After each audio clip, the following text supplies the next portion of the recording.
Hello everyone, সবাই কেমন আছো? আশা করছি সবাই খুব ভালো আছে। চলে এসেছি তোমাদের জন্য একটা নতুন লং ভিডিও নিয়ে। এটা জন্মাষ্টমীর দিনকের একটা বড় ব্লগ করেছিলাম তোমাদের সাথে শেয়ার করব বলে। তো সকালবেলা দেরি করেই ঘুম থেকে উঠেছিলাম, উঠে দেখছি ওয়েদারটা কি সুন্দর। ওয়েদারটা দেখেই মনে হচ্ছে যেন পুজো এসে গেছে।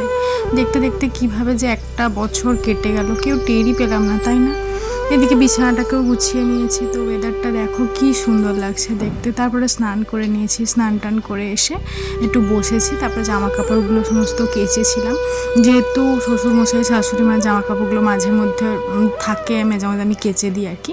তো যাই হোক সমস্তটা কেচে মিলে দিয়েছি। একটা দুটো ড্রেসের জন্য মেশিন চালাবো, সেটা তো পসিবল না, তাই জন্য হাত কাচাই করে নিয়েছি। তো যাই হোক, আজকে আমি রান্না করব না, আজকে বাবা করছে রান্না। যেহেতু আগের দিনকে অনেক রাত্রি পর্যন্ত অনেক কিছু জোগাড় করার ছিল, সেগুলো করেছিলাম।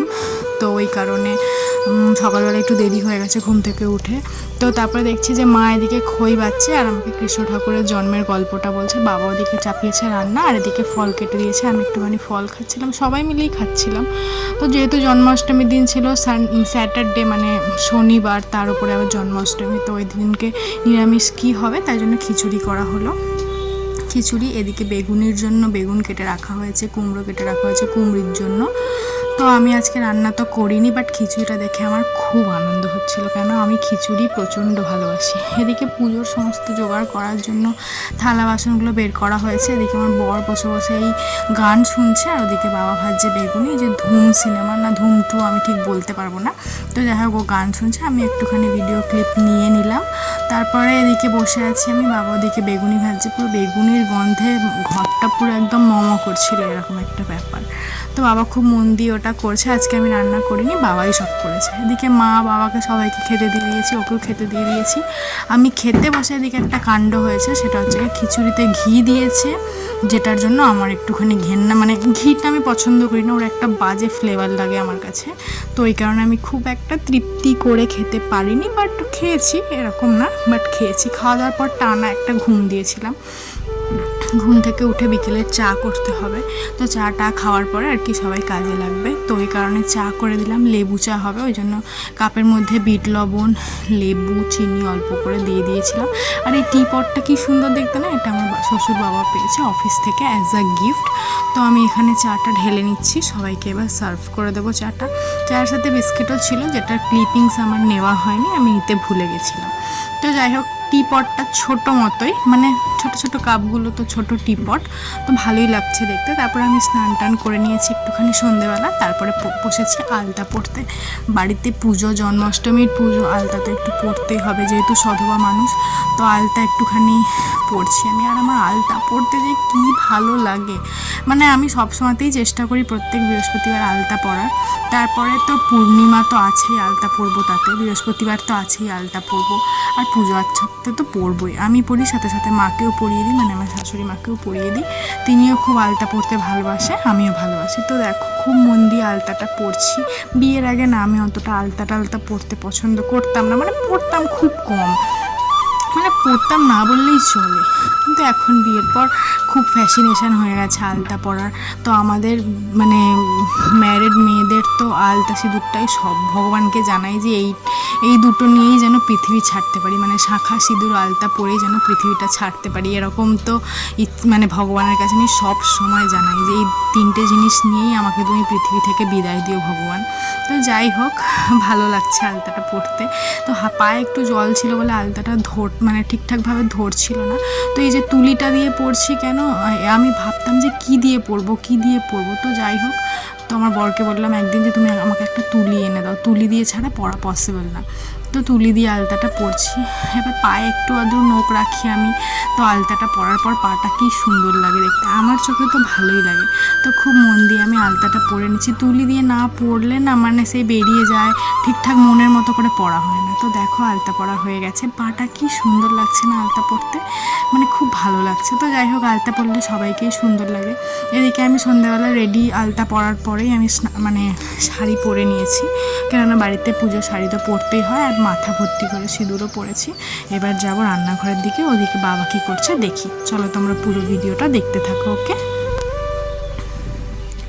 তো এদিকে আমার বর পড়াচ্ছে, ওর একটা স্টুডেন্ট এসেছে, আর বাবা এখানে নারকেল নাড়ুর জন্য গুড়টাকে দিয়েছে। অলরেডি এদিকে তিলের নাড়ু হয়ে গেছে। তো আমি লাইফে কোনো দিনও নারকেল নাড়ু করিনি, আমি খুব মন দিয়ে দাঁড়িয়ে দাঁড়িয়ে দেখছিলাম। আর আগের দিনকে আমি তালটা নারকেলটাকে কুড়ে রেখেছিলাম যাতে আজকের দিনের কাজটা তাড়াতাড়ি করে হয়ে যায় আর কি। তো এই কারণে নারকেল কোড়াটা দিয়ে দিল। তো তারপরে আমি বললাম আমি একটু নাড়ি। তো আমি তো কোনোদিনও এটা করিনি, মানে নাড়তে নাড়তে হাত ব্যথা হয়ে যাবে এরকম, বাট তবুও চিট আর আসছে না। তো ফাইনালি অনেকক্ষণ ধরে ভালো করে নেড়ে নেড়ে তারপরে ফাইনালি চিটটা এলো। চিট আসার পর বাবা আমাকে এদিকে দেখিয়ে দিচ্ছিল যে কীভাবে গোল গোলগুলো করব। তো খুব মানে একটুখানি গরম ছিল, গরমের মধ্যেই ওটা করতে হতো, কিছু করার নেই। বাবার একার পক্ষে তো করা সবটা সম্ভব না। এদিকে মায়ের হয়েছে জ্বর, তাই জন্য আমার শ্বশুর আর আমি দুজনে মিলেই আমরা পুজোর সমস্ত জোগাড়টা করলাম। তো বাবা এখানে দেখিয়ে দিচ্ছে কীভাবে গোল গোল করতে হবে নাড়ুটা, আর কীরকম কী সাইজ করতে হবে। তো দেখালো। তারপরে আমার বড়ের স্টুডেন্টকেও দেওয়া হলো নাড়ু। ও খুব ভালো স্টুডেন্ট, খুব ভালো পড়াশোনা করে। তো সেটার জন্য নাড়ু দিয়েছি তা না, বাট বাড়িতে এসেছে তাই জন্য দিলাম। তো ওরাই তো আসলে মানে কি বলবো, ওরাই আসলে ভগবান হয়, বাচ্চা তো। এদিকে তালের গুলগুলি হবে, তাই জন্য মানে তালের বড়া হবে, ওই জন্য ব্যাটারটা গুলে দিয়েছি আমি। ব্যাটারটা গোলার পর না আমি অনেক বড় বড় করে ছেড়ে দিচ্ছিলাম, মানে তালের বড়া এত নাকি বড় হয় না, ছোট ছোট হয়। আমি এগুলো দেখেছি আমার মায়ের কাছে, মা বেশ বড় বড়ই করে, মা ছোট ছোট করে না। ওই জন্য আমি বড় মানে কি ঠিকঠাকই ছাড়ছিলাম, কিন্তু এর থেকেও নাকি ছোট হয়। তো যাই হোক, বাবা বললো যে এত বড় বড় হবে না, ছোট ছোট করে দিতে হয়। তাই জন্য বাবা বললো দেখিয়ে দিল আমাকে প্রথমে।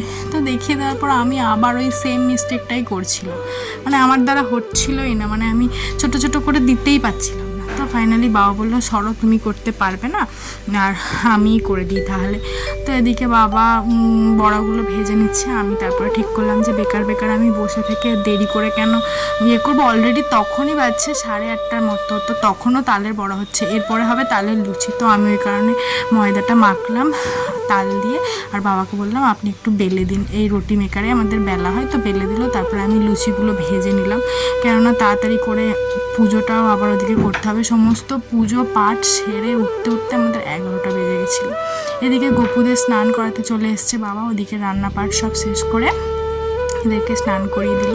স্নান টান করিয়ে ওই যে জল, মানে যে দুধ, ওতে দুধ থাকে, মধু থাকে, ঘি থাকে, তারপরে দই থাকে, দিয়ে ওদেরকে স্নান করালো, গঙ্গা জল থাকে। তারপরে এদিকে বড় একটা রাধাকৃষ্ণ আছে, ওদেরকেও স্নান করিয়ে দিল। তো যাই হোক, খুব মন দিয়ে স্নান করাচ্ছে। এগুলো দেখছি আর ভাবছি যে আমরা গর্বিত যে আমরা হিন্দু হয়ে জন্মাতে পেরেছি, কেননা আমরা এই সমস্তটা জানি, কৃষ্ণের কত গল্প আছে সেগুলোও আমরা জানি। হ্যাঁ, সেগুলো যারাই শুনবে তারাই মানে মোহিত হয়ে যাবে, তাদের মন, মানে এরকম একটা ব্যাপার। তো যাই হোক, অনেক কিছু ব্যাপার আছে এখানে। তো এখানে বাবা করছে, মানে এগুলোকে এনাদেরকে সবাইকে স্নান টান করিয়ে এবার পুজোয় বাবা বসবে। আমি এদিকে চলে এলাম ফল কাটতে। তো ফলে বেশি কিছু নিইনি, শসা, আপেল, পেয়ারা সবটাই একটা দুটো করে নেওয়া হয়েছে, কেন বাড়িতে লোক কম আর এত কিছু ফল কেউ খাবে না। তো আমি ফলটা কেটে নিই, তারপরে তোমাদের সাথে দেখা হচ্ছে।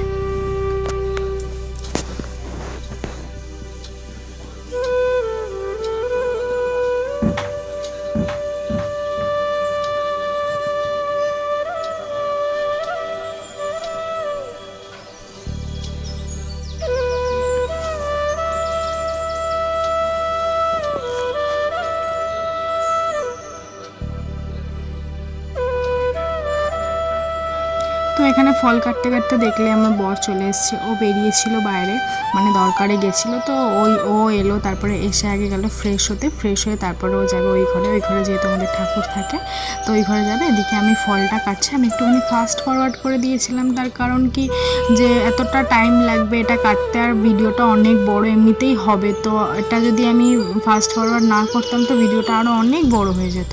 তো যাই হোক, এখানে ফল টল সবটাই কেটে নিচ্ছি, এখানে পেয়ারাও কেটে নিচ্ছি। পেয়ারাটা একটা দিয়েছিলাম, কেননা ওই যে বললাম বাড়িতে লোক কম, কে খাবে এত ফল, বেকার রেখে দিলে নষ্ট হয়ে যাবে। তো দামের জিনিস, এখন তো ফল বাজারে কীরকম দাম, সব কিছুরই এখন প্রচণ্ড দাম। তো যাই হোক, এখানে আমি পেয়ারাটা কেটে নিচ্ছি। আর বটিটার দাটা না একটুখানি লুজ হয়ে গেছিলো, তো আমি হাত দিয়ে ভালো করে ঠেলে তারপর করছিলাম, কেন পেয়ারাটা একটু শক্ত জিনিস, ওটা কাটতে গিয়ে না ওর দাটা বেরিয়ে চলে আসছিলো। তো এখানে বেদানাটা ছাড়াচ্ছি। বেদানাটা ছাড়াতে একটুখানি টাইম লাগে, বাকি ফলগুলো কাটা হয়ে গেছিলো, তো আমি ঝটপট করে বেদানাটা ছাড়িয়ে দিচ্ছি। তখনই প্রায় 9টা বাজতে যাচ্ছে, মানে এতটাই দেরি হয়ে গেছে। তবুও আমরা আগের দিনকে অনেক কিছু এগিয়ে রেখেছিলাম, মানে তারপরেও অনেক তাড়াতাড়ি রান্না বসিয়েছি, মানে ঠাকুরের ভোগ প্রসাদ বসিয়েছি, কিন্তু তাও তাড়াতাড়ি করে হচ্ছিল না।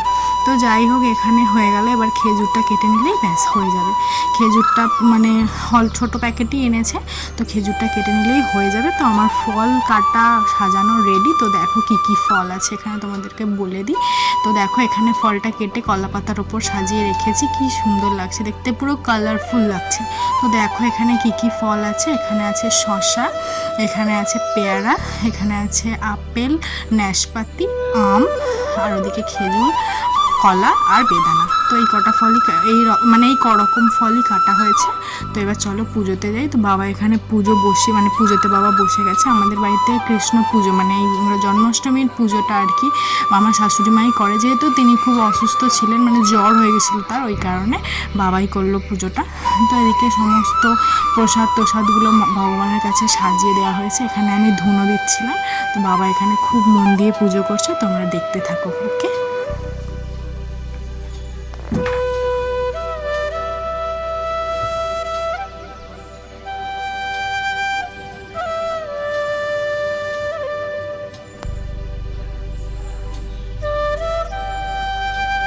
তো এখানে দেখো ভোগ প্রসাদে কী কী আছে। এখানে তালের লুচি করা হয়েছে, মোয়া করা হয়েছে গুড় দিয়ে, তারপরে নাড়ু করা হয়েছে, তারপরে মানে তিলের নাড়ু করা হয়েছে, তালের লুচি করা হয়েছে, তালের বড়া করা হয়েছে, চকলেটস দেওয়া হয়েছে।